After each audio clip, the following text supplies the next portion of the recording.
Moment of silence for my boy Jiri.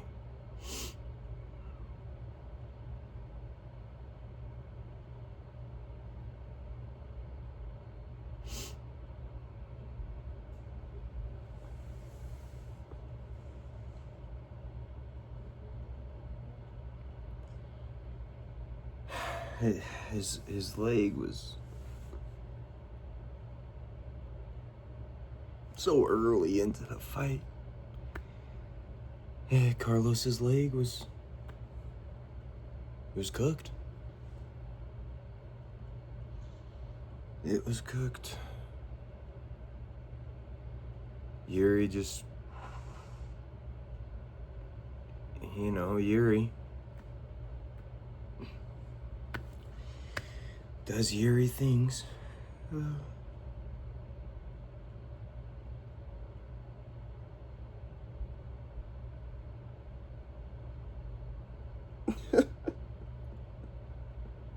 What the fuck, Jiri? What the fuck? Yeah, I mean, that's classic, right? That's classic for Jiri. If you go watch any time that he has ever been knocked out, even back in his way before the UFC. I mean, I know he only has 5-6 total losses, 30-something plus wins. Go all the way back to his first knockout. Watch it, and then go to this most recent knockout. Watch it. And they're identical. And the times that Alex got him were identical. Anytime that anybody's ever even heard him, even when he did win, it was all off the same bullshit. And I'm about tired of it because Jiri, every time afterwards, Jiri,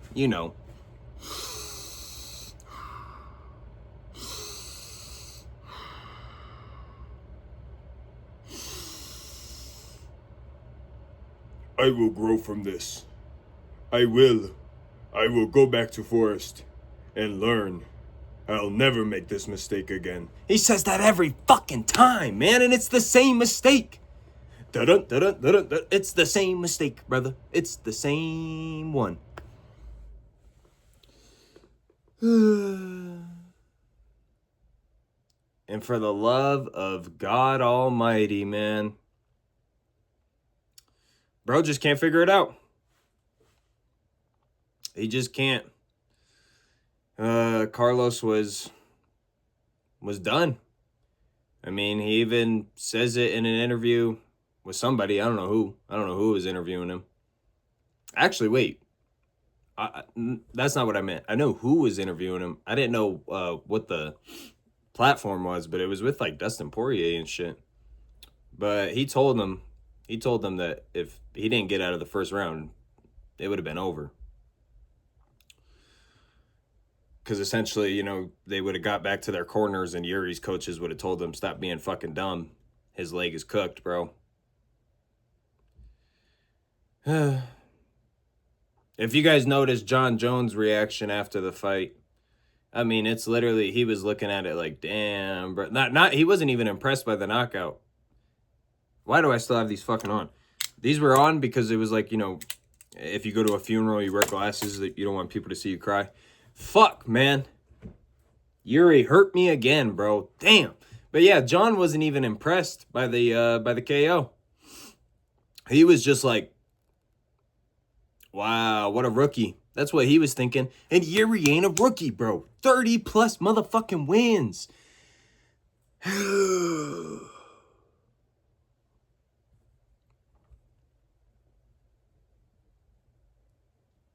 Other than that, man, I had a really good night in terms of predictions. But what in the fuck? And let's just clear the air because, I don't know, people are confused on the internet. Jiri didn't show... For one, Joe is just not... He just does not pick up... If it's not perfect English, bro... Joe doesn't pick up on it. You know what I'm saying? If it's like slang or if it's a little bit broken English, it just goes over his head. Rather than like DC, actually, you guys know I kind of hate on DC in terms of the commentary work, but he does a good job. He even starts speaking like the foreigners. He works way better with the broken language, the broken English, much better than Joe Rogan does. So Joe's like, so what you're saying is that you let your guard down because you felt bad for Carlos Ulberg or whatever the fuck he says. Essentially, it's like that. And Jiri's like, yes. Not really what Jiri meant. Jiri said a whole dialogue before that shit, but it just went over Joe's head. I don't know, bro. It's this whole... This motherfucking samurai mentality is stupid, dog. This is a sport, man. A professional sport. You're not in the fucking Roman times, G. You're not. Like, to a certain point, to a certain extent, it got us to, like, it's what made me a fan. But now I'm just getting fucking mad. You gotta just relax, brother. You are in a professional sport where you don't get another chance. You could get caught, and that's the fight, brother. You know, all these other sports, you make a bad throw, you make a turnover, you fucking miss your first 10 shots. Curry last night cooked. Steph Curry just absolutely cooked the Clippers, but he started the first half like dog shit. He had like 9 points, I think, or something. This ain't that sport, man. But this is a sport. And Jiri wants to do this whole fucking, you know, a samurai can't take out another fucking broken samurai or something. I don't know, man. So he's all telling him stand and bang, stand and bang. And then everybody's like, he wasn't really telling him that because he kept kicking his leg. He was kicking the other leg, you fucking dumb fucks. He's kicking the other leg because why? Because Carlos wasn't playing into that shit because Jiri gets a bit kind of wild and scary and you don't really know how to do that. Carlos knows he needs to set up his shot, so he keeps keeping distance. Yuri's like, bro, what the fuck are you doing? You only got one leg. You know you only have one leg. I know you only have one leg. I don't want to win a fight off of Carlos maybe plants his foot, tries to throw a punch, and he falls down and, you know, and then he's putting his hand up or he's tapping, you know, maybe he can't continue. Jiri ain't trying to win. That's not some samurai shit. Jiri doesn't want a win like that. So instead, he's telling him, stand right here. We'll trade hands. And if I fucking put you the fuck out, then it's, you know, it's all fair. It feels fair. But if Carlos goes and he's like backing up, he's trying to keep his movement, and Jiri sees that and he's like, dude, you're gonna take a bad step and it's gonna be over and I'm gonna win the fight off of what feels like nothing. Jiri didn't want that. Carlos wasn't playing into the recklessness shit. So he still is keeping distance even on the fucked up leg. So Jiri's kicking the other leg to try to get him to stop moving. Like, hey, bro, stand here. Fuck that. Quit moving. Stand here. Carlos wasn't going for it. Jiri does Jiri shit. Fucking just jumping in. Just fucking switching stances for no purpose at all. Just fucking jumping in. And gets caught with another check hook. And what do? We just got to move on, I guess, man. Fuck.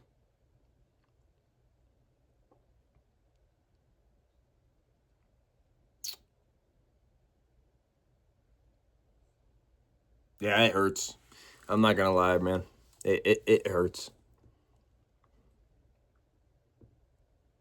Not a fan of that. And what now, bro? Like, Carlos is gonna be out for a while. What now?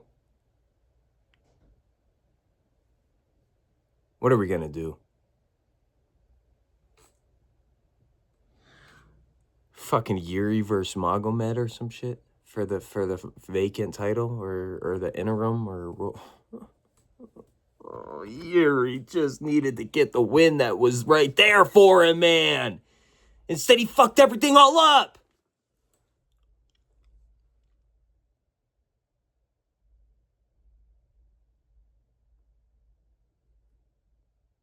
I sent him a DM on Instagram. He's not going to see it. But it's up on the screen. you know, tried to encourage him a little bit, tried to send him some wisdom. Other than that, great card. Great card. It was a very great card. I predicted a lot of things, and happy about that. But ultimately, I've said it before, and I will say it again, man. I advise you, if you're getting into the sport, just enjoy the fight game. Just enjoy the fight. Just enjoy the art to it. Just enjoy the competitiveness, all of that shit. Do not like fall for a fighter. Pause. But like, you know what I mean? Don't be like, oh man, this is my fucking guy. Don't try to resonate with none of these dudes. Don't try to don't try to be like, oh man, I've been watching him since the early days before anybody even knew about him. Oh, that was Jiri for me, you know. That was Anderson Silva for me. That's Max Holloway for me.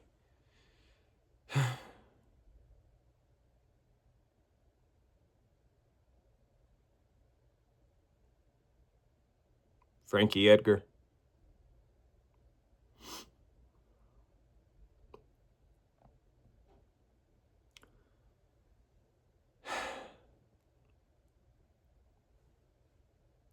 That's life. Bro, I mean, I'm probably going to just be in a pissy mood all week, man.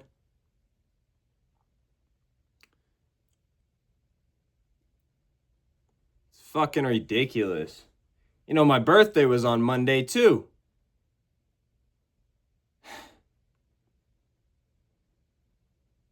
Oh my gosh, man. I'm a Heat fan. LaMelo fucking hurts Bam in the first 11 minutes and then hits a game winner on us after trying to give us the game.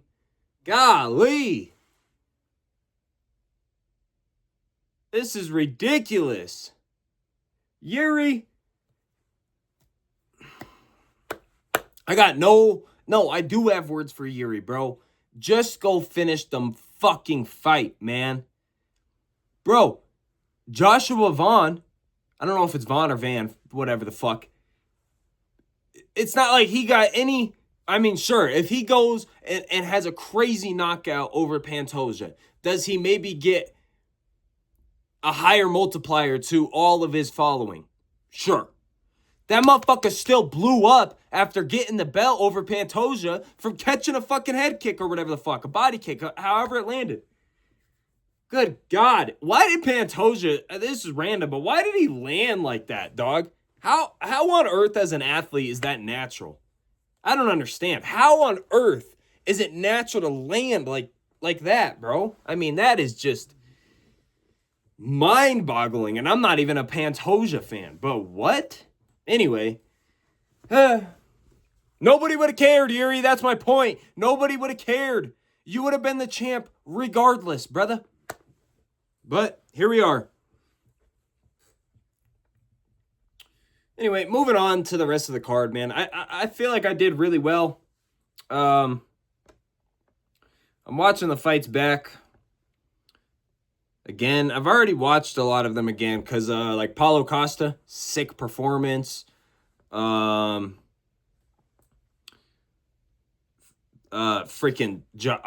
Josh Hockett and Curtis Blades was absurd the entire time. I've watched it 3 times now. I'm just watching it like, what in the fuck is this even? It's insane. For one, yeah, let's just talk about that fight because that fight is insane. For one, might be top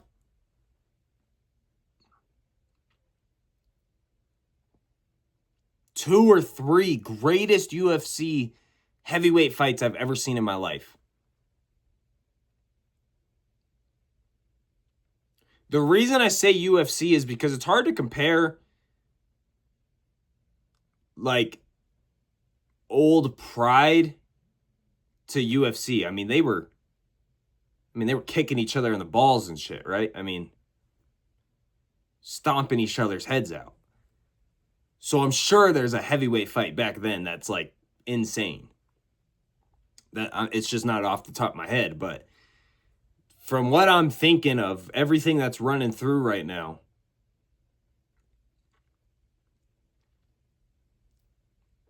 what in the fuck was that shit, dog? How did either of them not just collapse cardio-wise? 2, how did neither of them collapse from a body shot after all the fucking work they've been putting in? 3, how did Curtis's chin survive? 4, how the fuck Josh was playing the craziest rope-a-dope maybe ever, and or he would just find different ways to dig deep over and over and over and over again. Because I'm not going to lie, once we got like a minute and a half into the second round, Curtis's his shots are slow. Everything that he has to throw it's taking literally everything in him. It's not coming with any speed at all. He's landing the jab over and over and over again just because Josh is like, that's not nothing. I don't want to move my head. I'm relaxing right now. I don't know. And sometimes, don't get me wrong, Josh would be throwing really slow like that sometimes too, but then out of nowhere, multiple times throughout the fight, late in the fight, late second, late third, he would just plant his feet and just pow, pow, pow, pow, just start chucking some 1-2s. I'm not going to lie. I'm going to watch it back again, but in the moment, I'm thinking like, holy fuck, this guy doesn't give a shit about anything else. There's times in the clinch, he throws that uppercut. Almost, bro, I did register in this in the fight. There was times almost where like if Curtis caught him with something that Josh wasn't using, Josh would be like, oh, that's a decent little idea. For example, there's a time where Curtis keeps catching him with elbows, especially breaking off the clinch, catching him with an over the top elbow, and then Josh started using that. Curtis starts ripping to the body with some uppercuts. Josh starts doing that. Curtis starts going up top with the uppercuts in the clinch. Josh starts doing that. And then Curtis wasn't using the knees to the body in the clinch. Josh was like, I'm tired of getting hit in the body, so I'm going to make a little bit of separation in the clinch with my knee, and he starts ripping the body knee. It was kind of interesting. But off instinct, you could tell Josh in the midst just fucking fires 1-2s, plants his feet and just fires 1-2s as hard as he can and as fast as he can for as long as he can. And multiple times throughout that fight, he would kind of dig deep and pull out 4, 5, 6. Bro, I think going into the third, his coach tells him, I need 4 shots. I need you to move your head off the center line, and then I need 4 more shots. You're talking about a fucking 8-piece combo, G, after all the output they've had in the third? Well, lo and behold, I'm pretty sure Josh fucking did it at some point in the round. Maybe even later in the third round. So, I don't know. He is a wrestler. I mean, he had a hell of a tournament back in the day when he ended up having to wrestle. Second round, I'm pretty sure he wrestled Bo Nickel. I don't know,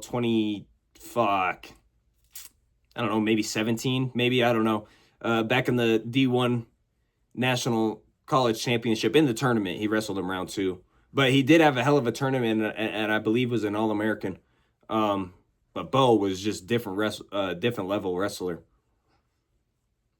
It could just be that, man. I mean, I'll tell you what, us wrestlers got just a different type of cardio, dog. Yeah, with all combat sports, you obviously gain this insane tank, right? But wrestling base, I believe, is the strongest out of all of them in terms of building up your cardio. And when you think of those guys that have been cardio machines in MMA, it's usually been people who were high-level wrestlers growing up or high-level sambo or something along those lines. So it could just be that, but then, I don't know, Curtis is also known for his wrestling, and his cardio seemed fucking gone. But, I mean, he was also getting hit with with much more power. He was actually it was crazy. He was actually outstriking Josh, and that's just because he would just land just more shots in the clinch and just a bunch of jabs, a ton of jabs, boy. But then Josh would just chuck off a couple 1-2s, or maybe even just a 2 that would just absolutely have way more significance than fucking 20 of the strikes Curtis had landed. There were some times that Curtis had hurt him, but you could tell it was nothing really as crazy. And really, I couldn't even quite tell, actually. The first time that Curtis ended up cracking him, that was real. But then there was a couple other times where it felt like Josh was like playing some rope-a-dope. He was even going like this, and then he would pop off a 2. So I don't know. That guy's an interesting character, man. Holy. That guy is an interesting character. Pretty cringy, but at the same time, you gotta do something to get people to watch you, man. And a lot of people thought Sean O'Malley was weird, you know. A lot of people thought Israel Adesanya with all the anime stuff was weird. Contrary to belief, a lot of people did not like Conor, bro. Now we have this image like Conor did it for the sport. You're right. But, bro, I am telling you, Conor was not that loved by everybody. At that time, he was loved by casuals, by people he was bringing into the sport. But I promise you, he was like the heel. He was like the Chael Sonnen for a long time. His trash talk was sick, but you're fucking tripping if you thought we enjoyed seeing Jose Aldo just get fucking schlepped like that. You're out of your mind. You're out of your mind if you think that. Now, when he pieced up Eddie Alvarez, personally, I didn't give no fucks, and I don't think anybody else did either. I think we all thought that was the sickest shit ever. But to knock out Jose in the way he did it, the way he was trolling him the whole fucking up into... Nah, man.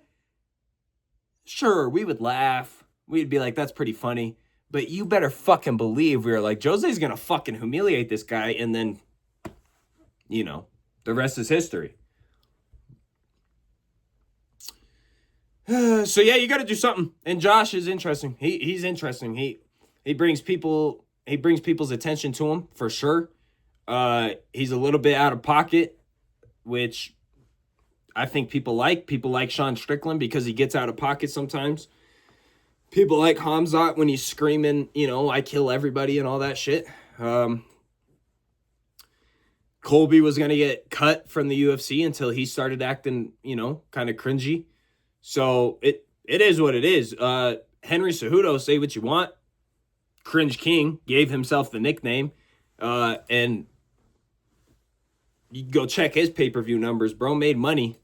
So yeah, you got to do something. I'm not opposed to it. I'm not saying I'm a fan of it, but he looked for, I don't know, it's hard to judge that fight because it was just such an all-out war and not a whole lot of technique, but in terms of how many times he would be able to dig deep and throw multiple shots and just crack them off, planting his feet. He did have a fucking piston for a 2, a piston right hand. His jab wasn't as clean as Curtis's blades, but he had a good jab. When he decided to use his head movement, it was pretty decent. Fucking kept flipping him off, kept being, you know, I don't know. He's pretty interesting. We'll see. Calling out Chama these nuts is absurd. But we'll see, you know. The guy's interesting. That was a wild fight. Paulo Costa, beautiful performance over Azamat. And Paulo was saying after the fight that he felt like, not in the octagon, but in another press conference, he was saying that he felt like he had got in Azamat's head a little bit. Kind of with some body shaming. If you guys watched the press conference, he was talking about the dude was fat and he's a nobody and da-da-da-da-da. And he doesn't have any secret juice like Paulo does, and da-da-da-da-da. And then, but in one of the press conferences post-fight, he was talking about he feels like he got in Azamat's head a little bit, and that's why Azamat didn't take off his shirt for the final face-off. And I don't know, maybe, but regardless, bro had a beautiful performance. I don't know if he's staying light heavyweight. I don't know. He called out Khamzat.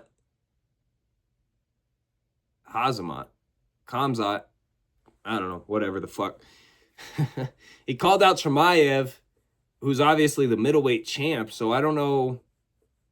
I don't know if he's just kind of anticipating Khamzat to come up at some point, or I don't know. I don't know what the word is there, but that was a beautiful performance, and I think he could stay. I think he could stay light heavyweight. Light heavyweight's fucking dead, to be honest.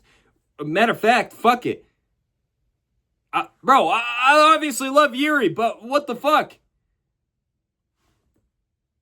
Why should you or Magomed get to fight for the belt if obviously Carlos is going to be out for like 12 months? So you know what? On this next coming card, you got that rematch between Jan Blachowicz and Bogdan, right?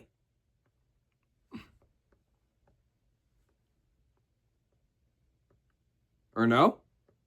When is that fight?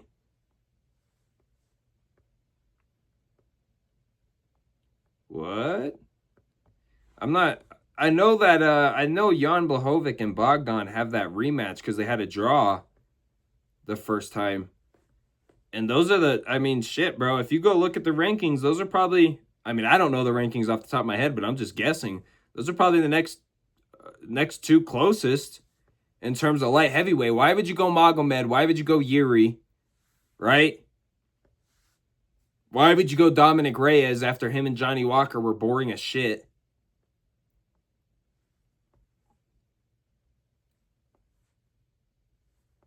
Who else would be around there? Nobody, right? And then it would be Jan Blachowicz and Bogdan, and yeah. So I think, bro, am I tripping? Is that fight not actually happening, or what? Where can I not find it? I swear to you, they're fighting. Oh my Lord.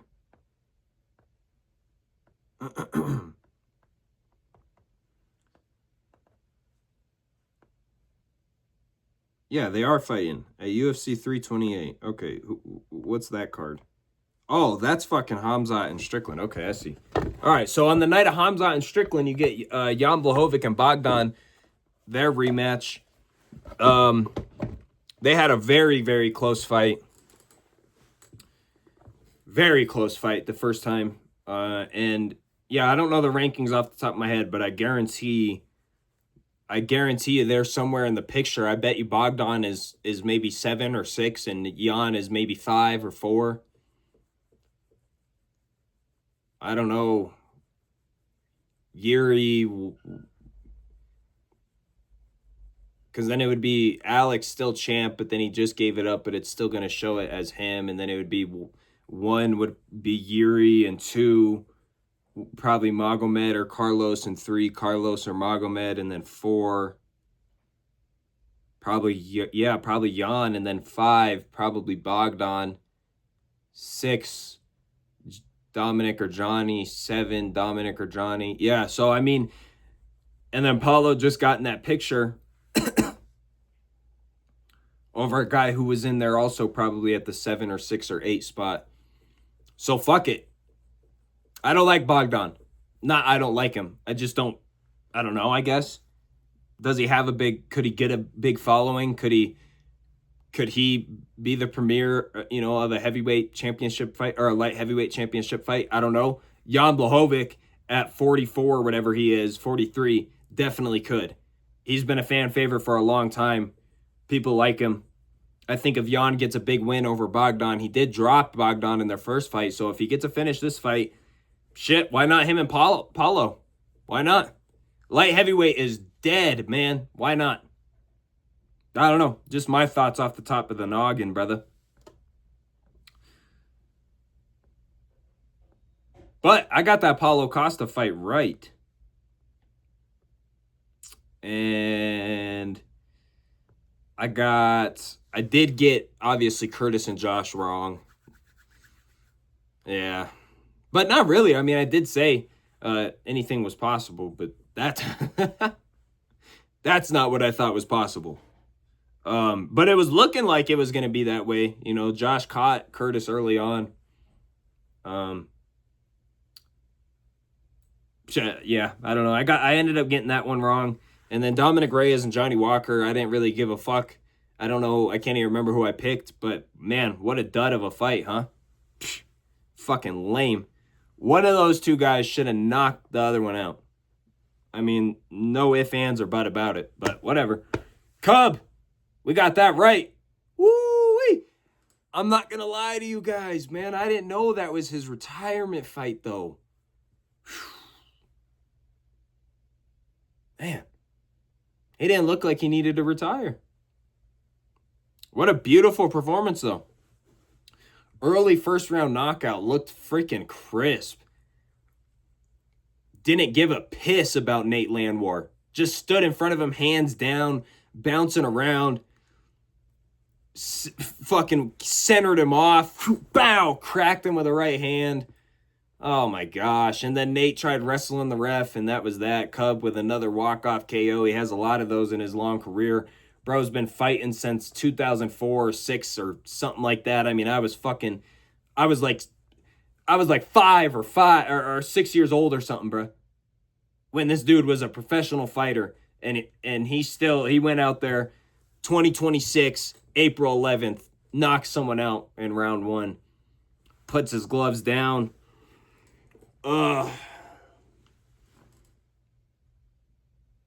It's good to see, but I don't think he needed to do of that. Honestly, man, he looked crisp. He looked really, really good, but also could just be a little bit of extra motivation, you know. 31-14 career for Cub, though. I mean, legendary. I'm going to add in right now my instant reaction, because I think I even say in that I was not aware that was his retirement fight. So check out my instant reaction to Cub and his beautiful performance. Cub just did some sick shit. Really nice knockout over Nate. Hell of a performance. Looked crisp, man. Fuck, the way he looked just now, bro, don't need to retire. Hall of Fame career, obviously. Bro's been fighting since, what, fucking 2004, man, professionally. Yeah, amazing Hall of Fame career, putting the gloves down. We're watching his highlight reels right now in the octagon. Or they are in Miami. We're watching it on a screen. But yeah, man, well deserved, and really not many better ways to go out. You know, you can go out winning a belt, or you can go out, you know, doing some shit like that. Also, bro's wife was just casually sitting with President Trump. That's got to be pretty cool. Your family and your wife and kids are just chilling with President Trump, and they just watched you get a nice knockout in the first round. Yeah, well, I mean, shit. That might be the best way to go out. Fuck. Good for him, man. Good for him. Good for Cub.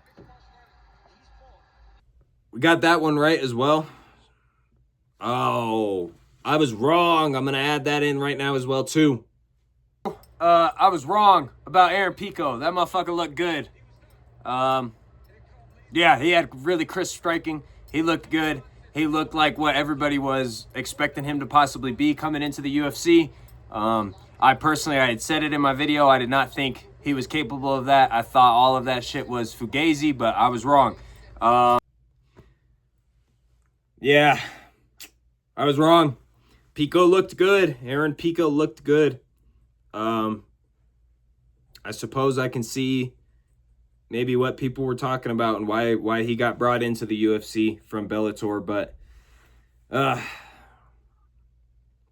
thought Patricio would be able to get it done. And in the first round, he was looking good, and he was landing a lot of low kicks that I thought was going to start paying some dividends. But fuck, dude, Aaron Pico started to put that crisp boxing on him, and it just started getting so bad that there was no damage that was really being dealt back from Patricio. He was still landing. He stayed in the fight the entire time. He didn't just roll over or tuck his tail by any means. That's not Patricio Pitbull, But, I mean, at the end of the day, he just wasn't able to put out anything that was making fucking Aaron even take a step back after round 1. Aaron started realizing, man, I can eat all of this. I'm just going to come right at you, and I have better boxing, and I'm going to land more than you land in, and you're not hurting me, and I'm hurting you. And once Aaron had all that click, he was just on that front foot the entire time. He didn't step off the gas once. So I was wrong. I admit that, man. I was wrong about that one entirely. I got Kevin Holland and Randy Brown right, but not the performance that I thought it was going to be at all from either of them. Round 1 was pretty good, and then round 2, I thought Kevin was going to get his Darce or Anaconda or whatever his little series is that he's pretty good at. I thought he was going to pull that off. But other than that, man, after round 1, there wasn't too much excitement. Kevin Holland pulled off the decision. I made a dumbass mistake in one of my previous videos saying that I went and checked in the video, I remember, but I don't even know why I thought that Randy Brown fought Ely. Well, I don't even know what the fuck I was saying. I was thinking of Jai Herbert's dumbass. I don't know what that was. That was a complete... My hard drive was updating, my software, and it didn't let me know. It started rebooting, and I was still speaking and shit. I didn't power off, so I don't know. That was a complete fuck up. But anyway, I got that pick right. Gamrot, I believe I picked Gamrot, but I also didn't give a shit about that fight. But then Gamrot did look good. Yeah, he actually looked really, really good. So... I don't know. I'm not interested in him because didn't he beat? He's beat Arman, right? So yeah, off the top of my head, I'm almost positive he has beat Arman. So if that's true, shit, man, maybe a rematch with them. But I don't know when you're gonna get Arman a title shot. But I don't really know. Outside of Justin and Ilya, I don't really know what's happening in the lightweight division. So we'll have to see there, but I think Gamrot could very well easily get in the conversation, maybe fight Arman and duke that out again. And if he beats Arman again, you know, I don't know. We'll see. But I did see Dana, man, Aiden Ross just be kicking it with fucking everybody, right? Is anybody focused on the actual fight game, or are they all just focused on pulling up on Aiden Ross's stream? It's getting ridiculous. I'm not hating, but whatever. I did see a clip of him saying he is starting to like all the things Arman is doing to keep himself popular, and that basically he said Arman just needs to not crash out. But so maybe that means he's on the verge of getting the next title shot. He very well could. I don't know what that would mean for Gamrot, but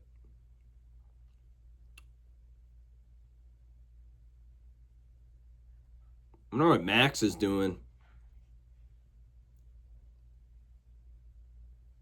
Charles and Gamrot again, maybe, I guess. I don't want to see Max and Gamrot. I don't know. But very good performance from him. Tatiana Suarez, whoo, she scared me. She scared me. She got dropped early in round 1. And then proceeded, right after that, proceeded to essentially do exactly what I said she would do. Just absolutely maul Loopy and most likely submit her, which she did. Loopy made a drastic mistake, dog. She fucking hurt Tatiana bad early round 1, and then decided to get in those grappling transitions, wanted to try to get some top game, probably try to get some ground and pound off. But with somebody like Tatiana, bro, they're just gonna wrestle and scramble through all those positions, hurt or not. It all just becomes, we've talked about it before on this channel, it all just becomes fundamental and second nature. And so she just started easily flowing through those motions. Loopy couldn't even keep up. Tatiana eventually reverses the position, gets on top for the entirety of round 1, and then round 2 gets right back, takes her down, and then ends up getting her back, I believe, and submits her. Yeah, gets her back and submits her with the rear naked. So perfect prediction for me on that one. I saw a lot of people picking Loopy, which is interesting. I don't know what that was about. But then it almost came back to bite me.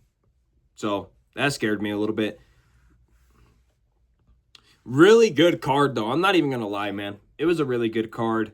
Charles Radke in Prodco was interesting. That dude, Radke, is wild. I don't mind it, but man, he be saying some stuff that is just insanely out of pocket. But fuck it. I mean, if that's your personality, Prado's probably got to get cut, right? I mean, he could be left around in the UFC as one of those guys, you know, like we've talked about, one of those guys to kind of help out one of those early guys, get them their first big win or whatever, big win, you know, but that's, what is that, 4 or 5 losses in a row for Prado now?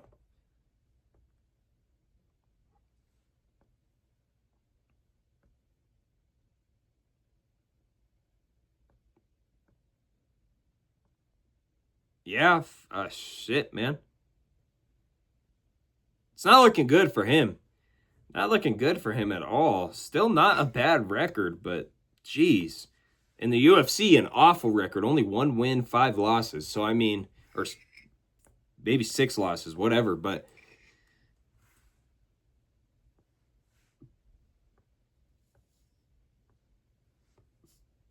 yeah, I don't know. I don't know how he stays around unless it is as just one of those to fight the young prospects. But shit, he's been awful in the UFC. He's still only 23 though, dog. Fuck, man. He just hasn't had the success in UFC. 12-5, all 5 losses in the UFC, 1-5 UFC record. I mean,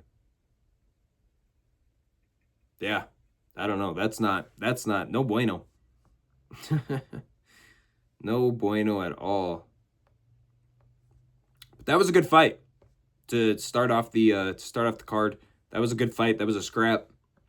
Charles Radke ended up pulling it off. Prado, I believe, cheated a couple times, poked him in the eyes and shit. Luque, I got that right, I believe, right? I believe a perfect prediction, no? I believe I said he would get him with that signature Darce, that signature Vicente Darce. I know I made that bet. I'm almost positive I said it in the video. I mean, it cashed, my boy. It cashed. Round 1, classic Vicente with the Darce choke. Kelvin was looking good. For as long as the fight lasted, Kelvin was looking crisp. He was looking pretty good. He even hurt Vicente at one point, I believe. But perfect prediction on that one. Chris Padilla and Markel, I don't think have a prediction on, but that was a scrap. And I don't understand. I still am not clear on what happened there. They called Padilla as the winner, and then I walked away, and then I came back, and they were talking about it being a draw. But I missed the explanation. I got like right back to the ending of hearing it, but I didn't get the detail. And then online, yeah, it says draw. I don't know what happened, but that was a war. Fucking Markel landed a nasty, very, very in close pocket telephone booth elbow that split Chris right above the eyebrow. Late round 1. That's about all the damage really that he got off though in round 1. I feel like Chris really got off on him. But then the rest of the fight, it was very, very competitive. Chris Padilla, he did miss weight, right? I believe he missed weight. After the fight, John Anik was talking about that a lot of people think if you miss weight, you should start down a point. I've never heard that take before, but I 1000% agree. Something's got to be done, dog. Fuck just taking the purse, man. Something's got to happen because when you miss weight and then you win, I just don't give a fuck about you. That win is not not credited in my mind, and I don't know if it's definitely not credited as much in the UFC's mind. That's for sure. We've seen that throughout history for the most part. So yeah, I'm almost certain Chris Padilla missed weight by 2 pounds. I don't like it. I don't like it. But the way that he fought, I did like. He's very classic Muay Thai style, very tall, straight up stance. Doesn't bounce on the front foot too much, but he bounces on it a little bit. But very, very up front, and he flashes the knee up. Throws a lot of elbows inside, but then he got caught with a bad elbow, like we talked about. I liked his performance, man. I also liked Markel. I didn't know his coach was Benson Henderson. That's a fucking legend right there. Both coaches for both fighters were really kind of entertaining. They were you could hear them clear as day, man. Clear as day. At one point, Chris Padilla's coach was saying he's trash in the pocket, and somebody was saying something about he's light skin. That's crazy. But they had an interesting fight, man. Yeah, really good card, honestly. Really good card. I just was absolutely heartbroken with Jiri. And listen, I said in my take what was possible. Anytime Jiri fights and he does not switch up this style, if he's going to have his hands down, if he's going to just be switching stances sometimes with no regard to what's coming back, if he's just going to be jumping in and out of the pocket with no regard to what could be coming back, shit could happen. You're going to fucking live and die by the sword every fight, then shit, there's a chance you die by that sword. And I said that in my take. I just didn't think round 1, dog. And then once we saw Ulberg get hurt, I thought we were good. I thought smooth sailing from here. We're in the clear. Jiří Procházka, light heavyweight champion again.